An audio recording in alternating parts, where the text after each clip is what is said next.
Are you one of the mother who is pretty stressed up with the food these days?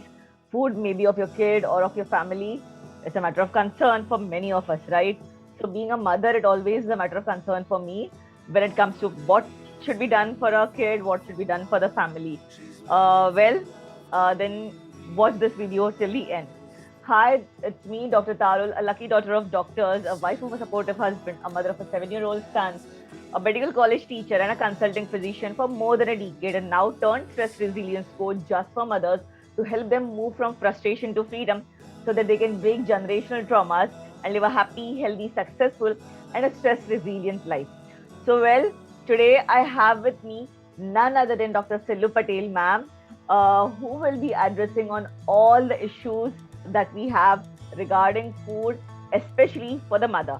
But before that, let me tell something about what Silloo ma'am is uh, here. I would like to just brief up. Silloo ma'am has been a teacher in the institute where I am teaching, but beyond that, she is also, to brief up, MD homeopath, a diploma in advanced nutrition from UK, certified in nutrition and childcare, MSc dietetics and food service or management, and certified diabetic educator. Currently, she is a guest professor at the Department of Physiology and Biochemistry and honorary nutrition consultant at Sri Mumbai Devi Homeopathic Hospital in Mumbai, where she is also involved in training the medical interns in the art of medical nutritional therapy.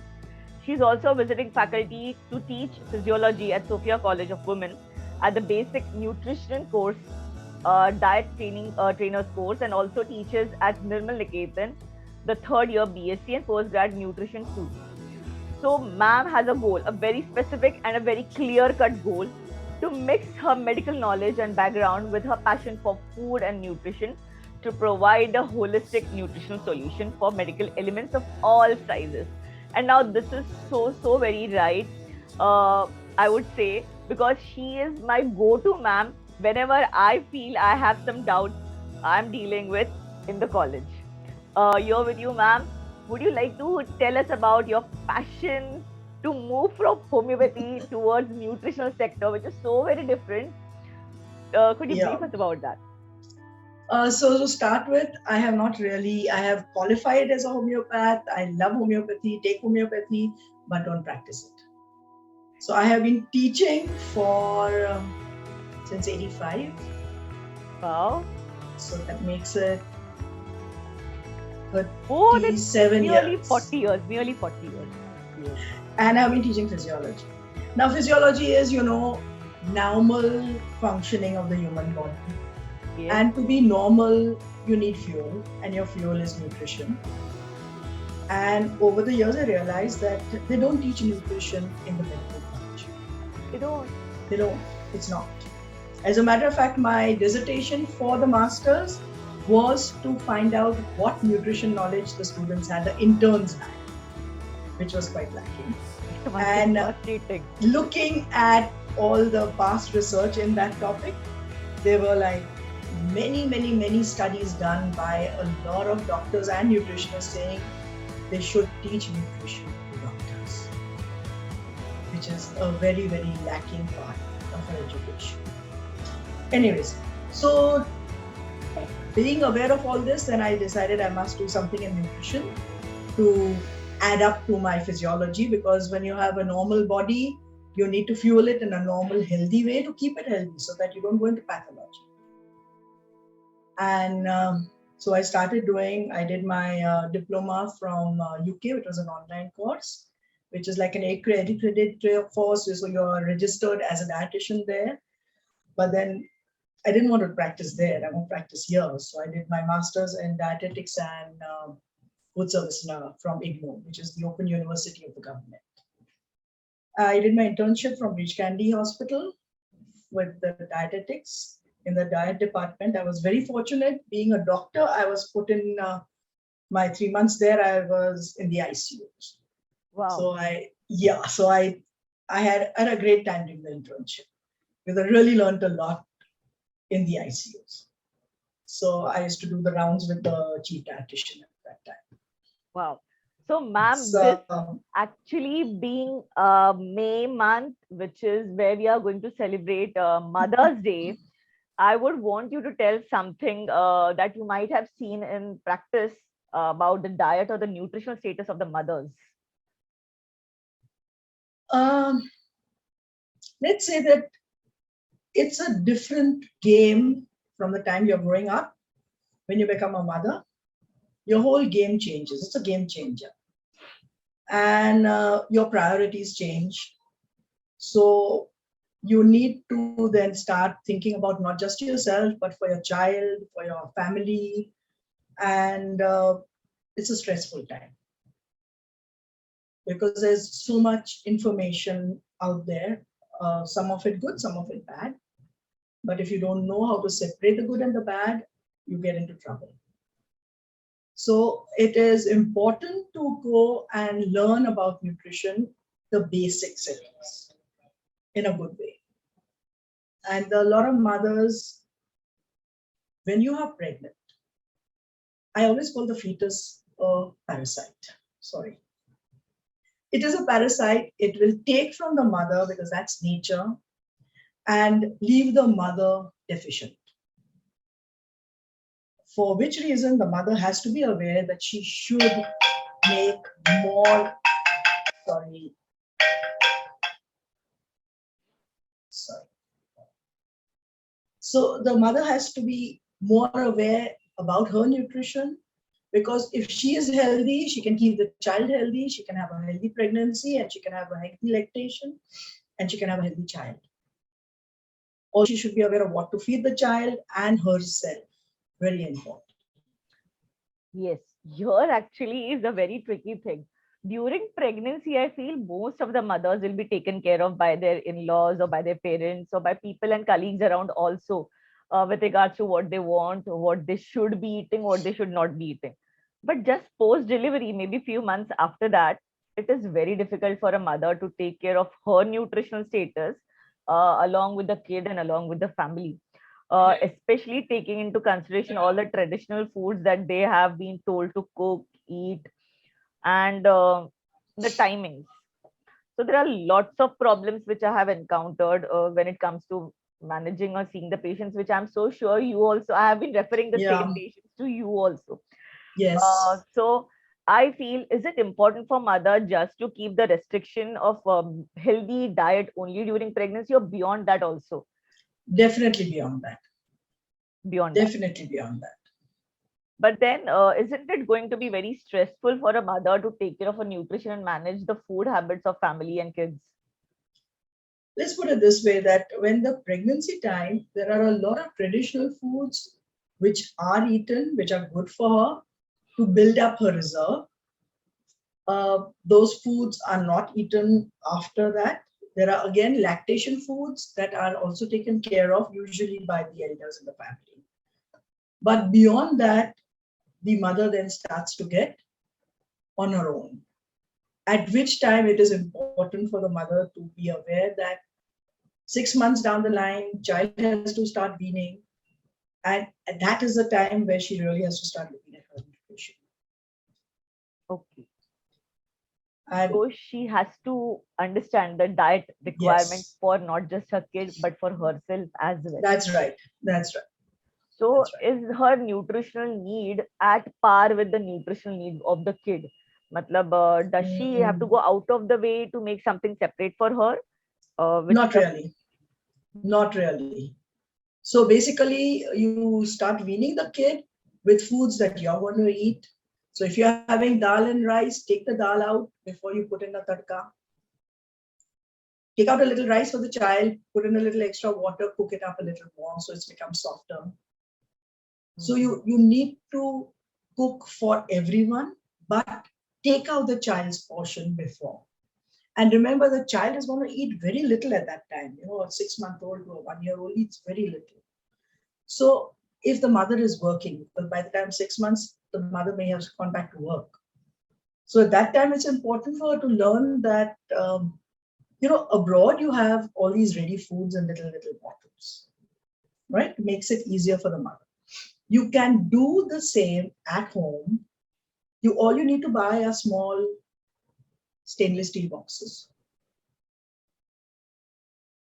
Put portions of the food in it. Put them into a cooker, like how you make your idlis and all, you steam. Give them a steam to sterilize it. Let it cool down without opening. Put it into the freezer. Take out a box every time you need it. Oh. You can do vegetables. You can do dal rice. You can do khichdi's. You can do dalia. There's so much you can do that way. So it's a matter of organizing. It's a matter of organizing. But then this becomes for the kid of a small age group. What about the kid as the kid grows up and the family also around? So if you don't have time to talk in detail about from the weaning to a full feeding of the child, but it's important that the child should eat whatever the parents are eating. So it makes it that much easier. That's point one. Point two, don't start with sweet things when you're feeding the child first. Because sweet is a natural taste. And if you overdevelop it, the child is not going to want to eat anything else. So no sweets in the beginning. So you start off with your vegetables. Whatever vegetable you're cooking, start off with that. With just plain rice, milk, dahi, that type. Okay. And then you introduce the child to food that you are eating. Okay. So now the child will be taken care of by simple foods, you mean to say, which is not having much spices, masala, That's tadka. all. That's all. Okay. Now there is just a small query which mothers of kids who like my son, 7-8 years old, come up with, that they have some finicky tantrums of eating such kind of similar particular food, and family members have a desire for particular food, and the mother has to take care of a nutrition also simultaneously. So does that mean that cooking harikili alag with a different taste, but isn't that going to be stressful? Like, it is going to be stressful. So mother has to sit down with the family and make up some baselines. Okay. If you are working, you have to get support from your spouse and the other family members if you're in a joint family. Okay. So you have to put down certain baseline rules. Okay, today is your choice, tomorrow is his choice. Okay. Day after is their choice. So, but nutrition has to be taken care of. Yes. Yes. So every meal has to be balanced. Every meal has to be balanced. Okay. Mothers these days, especially some mothers, because of the lifestyle is so erratic, everyone has a different working hours also. They keep waiting for their spouses for late nights to have one dinner together at 12 o'clock maybe, and then end up eating after, like, get up at 5 o'clock and eating their breakfast pretty late. Is that going to be a very sound and healthy thing, you feel, in the long run? Again, self-care has to be there. So it's important. It's called breakfast because you're breaking your fast. So even a glass of water with a handful of nuts is good. It's easy to do. While you're cooking, you can put them into your mouth and eat, So there are certain things that you have to sort of just put aside for yourself to start off. So you make yourself a healthier choice that way. So you can start off,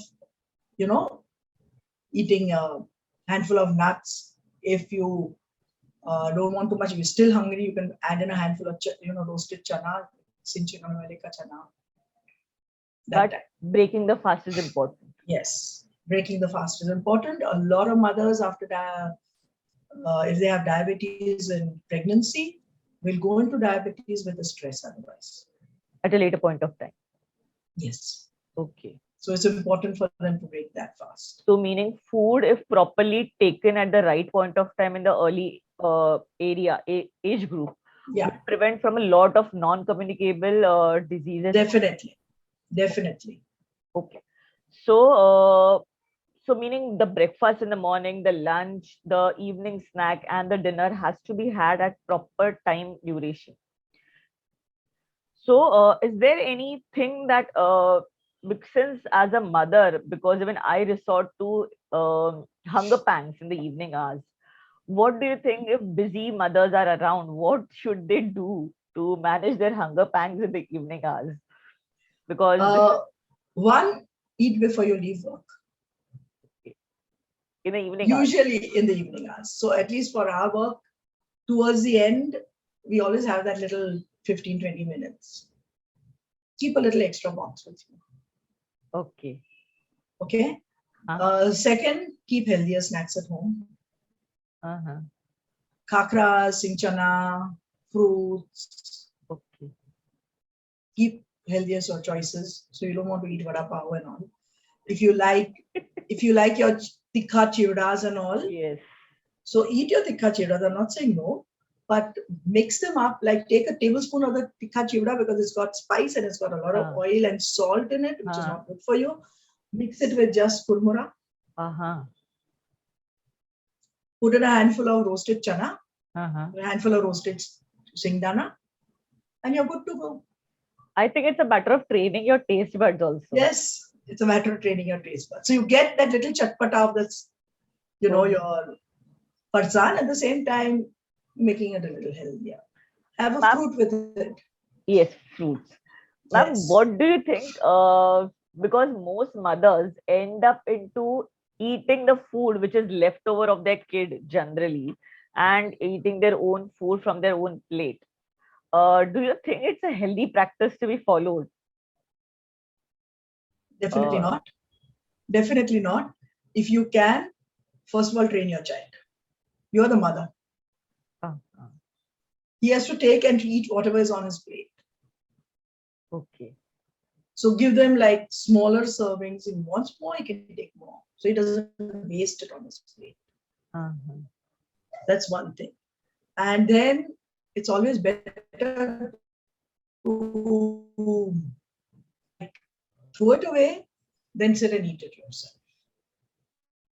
Okay, without any dogs guilt in your neighborhood, you can give it to them, feed the bird, without any guilt feeling. Okay. Unless it's something that you really like to eat. Yeah, because mothers quite often carry this guilt feeling of throwing the food and having a sin in the background. Acha nahi hota hai kind of thing. Acha nahi hota hai, but it's better than putting it around your waist. Okay. So, and ma'am, one more thing. Mothers at times in stress also hog on a lot or they completely lose their appetite.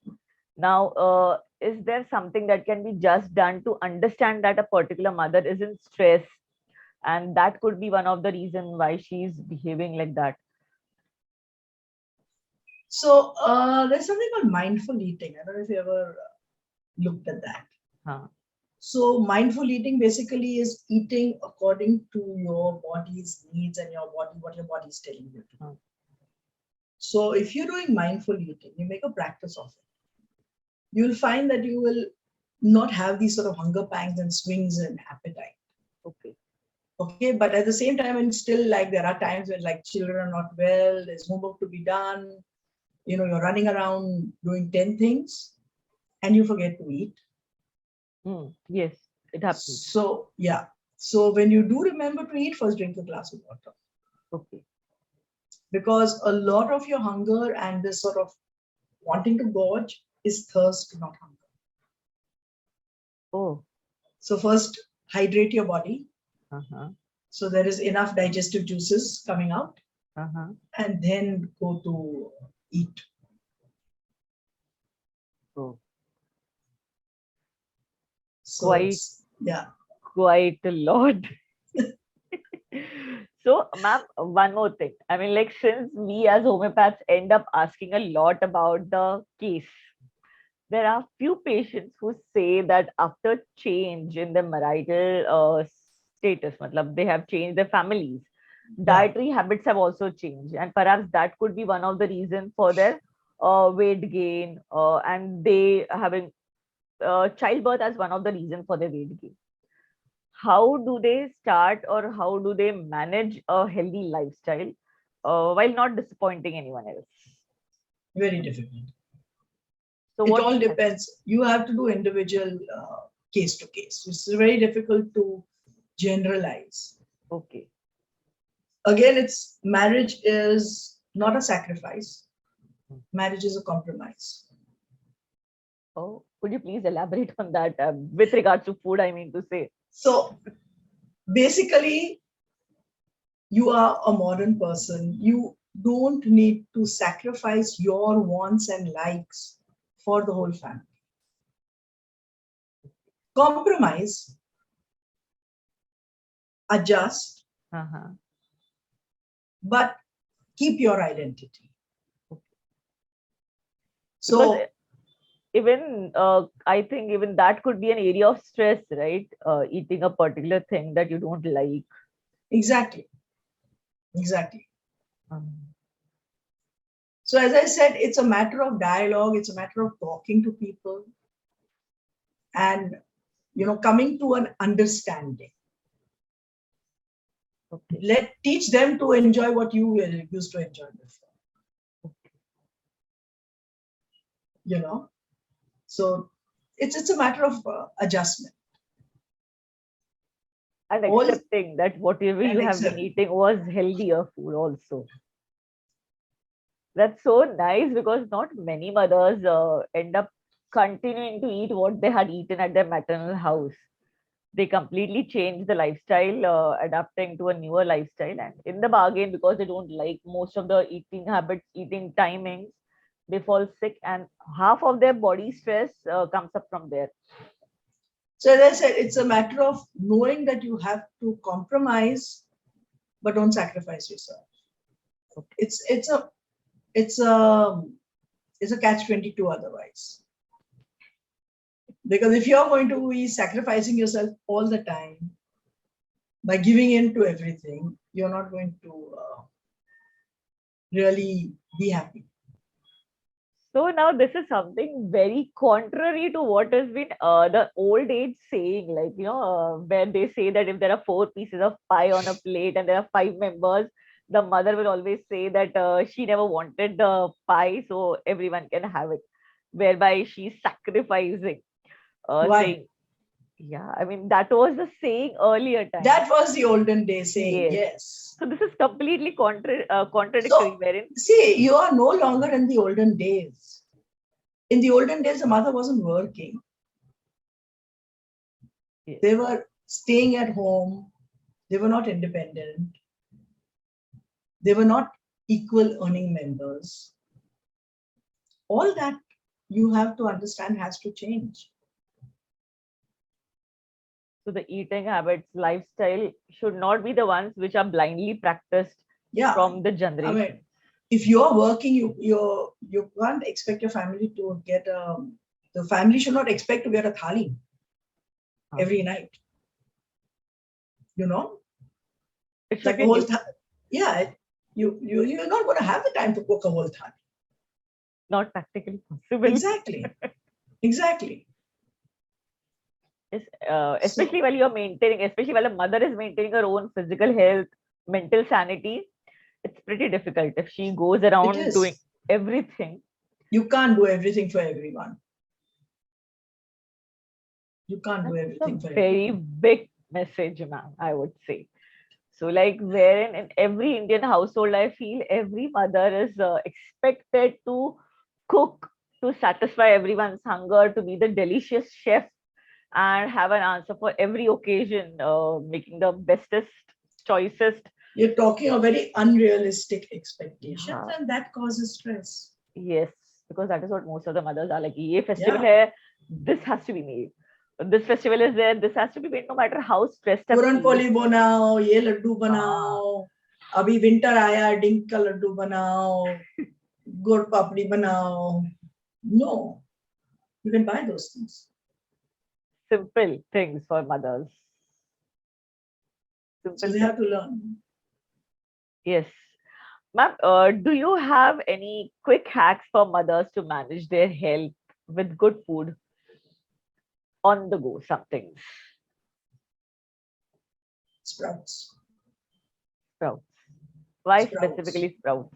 They are so versatile. You can do anything with them. I always have a bowl of sprouts in my fridge. I know, because you advise the same thing to me also. Yeah. It's so because Sprout them, put them into the fridge. You want to make a chilla, blend it up. You want to make a salad, give it a little boil, Yes. cool it down.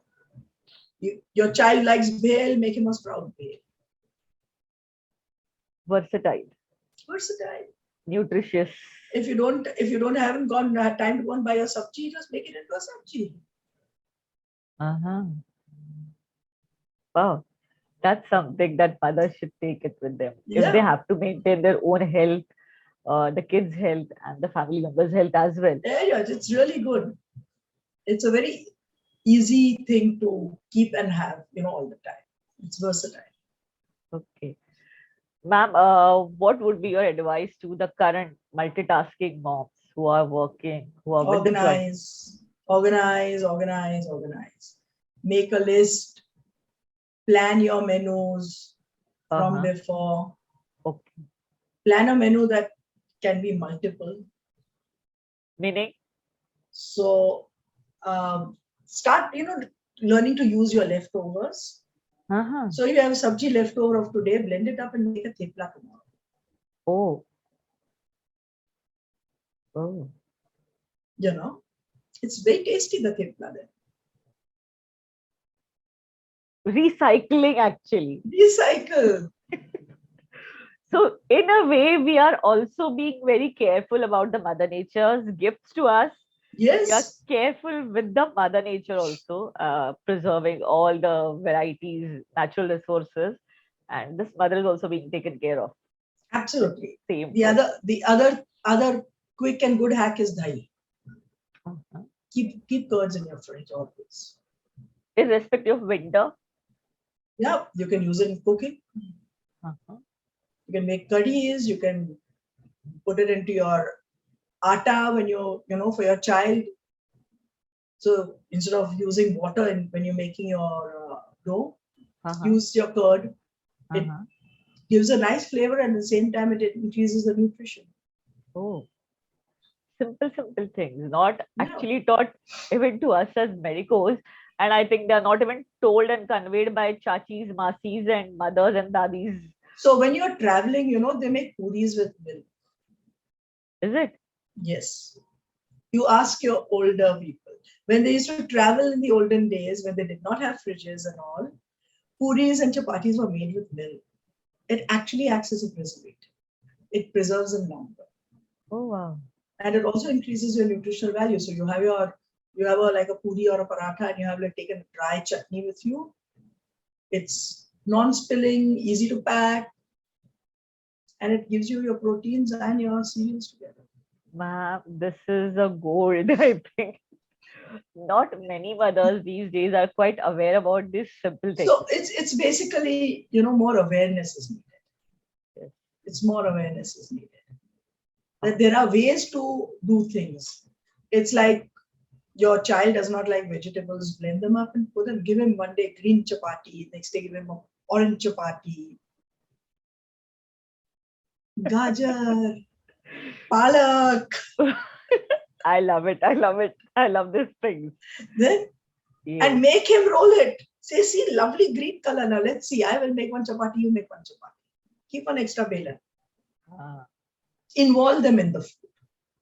Why do you think it is important for them to also get involved, ma'am? Because it makes them more interested in eating it. So tell him, you make one chapati, I make one chapati, you make one for daddy. And you see how he will want to eat his own also. Then he said, no, I will eat my chapati. Yes, so they'll value what they're making in the process, and possibly they'll be valuing what cooking the mother is also doing in the bargain. Like the food wastage will then become the minimal. Exactly. Yes. Exactly. Wow. So. I love it. I guess you have very concisely said that everything that a mother needs to know about her nutrition has to come up from her choice. And she has to be voicing it out. Yeah, and she should learn about nutrition a bit. Yes. Every working mother is now an educated woman. She should be making conscious efforts at learning it. Learning it and making good choices. Make good choices. her choices are going to determine the health of the next generation, not just hers. Absolutely. Absolutely. Ma'am, do you think the food also influences the mind? Definitely. In what way? If a mother is stressed up, doesn't want to eat. So when you're stressed, you use a lot of your B vitamins up, which are your the vitamins needed for your energy. So it's more important to see that you're eating more whole grains, sprouts to get your B vitamins because they are all in the skins of the dals. So you have duli dal, pila dal, all the skin is removed. But if you have whole moong, whole chana, whole matki, masoor, Okay. with the skin, you're getting those vitamins. Be aware. One is that, your B group. Second is folic acid. So it's so easy. When you're cooking, you're chopping a tomato, cut another one into 4 pieces and put it into your mouth. Wow. Get your vitamins. When you're cutting up like a cucumber or something, you can eat it. You know, so many vegetables can be eaten raw. That's another thing. Possibly So every be mother is aware. concerned with feeding the kid and the family and less about herself. No, you have to think about yourself. If you don't look after yourself, how will you have the strength to look after the family? Super. Where will you have the strength to look after the family? So you have to look after yourself. Wow. So, yeah. So this goes without saying that every mother who is watching this has to be taking conscious efforts at looking at her own self. Yes. And therefore becoming the pillar of strength, not only for herself, but for the family also in the Absolutely. process. Absolutely. Well said. Yeah. Well said. Yeah. Absolutely. And as a nature, she is also the mother, like Mother Earth. She's a nurturer in the family. So when the nurturer is depleted, I think nothing will come out from her. Absolutely. So she has to begin nurturing herself, feeding herself with the good food, and the goodness will outflow, not the irritation, nagging, and irritation. That's right. That's right. Well, so I'm so happy that now the mothers will be filled up with the enthusiasm to go and voice out and say, yes, this is what I want to eat. And the kids have to not demand some exotic things, but eat in a versatile way. The same thing in the nutrition. So you can, like, children love to like eat unhealthy food, like all the junk food. Yes. You can make it at home. So you can make pizzas at home. You can make burgers at home. All that is easy, you know. Yes. I see that because I have been trying and experimenting with those things and the kids enjoy. Yeah, exactly. They do exactly. enjoy. So, and they happen in a very less amount of time. It doesn't take that, like, it doesn't take so much of time to be made. They enjoy and it's filling for you as well. Exactly. So, how would I say, ma'am? It is really a big, big topic actually to. It's a big topic. You mean you can't really cover it. It can't be summarized. But then just the take home I feel that every mother should be having now is it's now time to start taking care of her own self, filling her own bucket, filling her own cup, becoming the real nurturer by nurturing herself. And yes, in case if anyone just wants to connect with Silloo ma'am, I will be putting the contact details of ma'am in the description below. Anything you would want to say, ma'am, for the further connection with you if they want to make? How do they contact you? A pleasure. On WhatsApp. Huh? You could just mention your name so I know where it comes from. Oh, wow. Okay. Yes. And yeah, it'll be a pleasure. But remember, I don't give diets, I teach diets. That's now something interesting. So I don't want to tell you, eat this, eat this, eat this. I want to make you eat. I want to eat this. It has to come from you. You have to learn about food, not blindly follow. So in short, you will be making that mother feel that the food is not a stress. But this food can address her issue, It will address her issue and the family issue. family issue. So it's basically everyone's body is the same. Everyone's needs are the same. Unless you have a medical problem. Yes. So you need to learn to cook at a balanced level where you can make a little changes up down to suit different people. So that everyone gets a balanced meal every time. Yes. With a healthy mother, a healthy family too. Absolutely. And then the ripple effect sets in, I suppose. Everywhere, Yes. the same dietary modifications will be happening instead of just the compulsory made changes in the food habits, which So you can't change food habits overnight. Yeah, they don't happen. It has to be slowly, one step at a time. I think for them to be long term, it has to be slowly only. Yes. Otherwise, they come back to the square one only. So you can't change your taste buds overnight. No, they don't. You don't. So as I said, you have to mindfully eat and learn about nutrition. And that's what happens with me, unfortunately, because I'm a teacher. I love teaching more and giving you the diet. Giving you a cut and dried diet is not my aim. My aim is for you to be able to make healthy choices through your life. Wow. So that every mother is invariably making choices. Yeah. Instead of just following the orders that she has you empower them to be the change then. Wow. Don't force them to do it. So you are educating them, you are empowering them, and Exactly. then they will be inspiring the family also for a healthy start. That's right. So the start begins at the home. Absolutely. Wow. And the change begins with you. Yes, the change begins with you. That's it. Wow.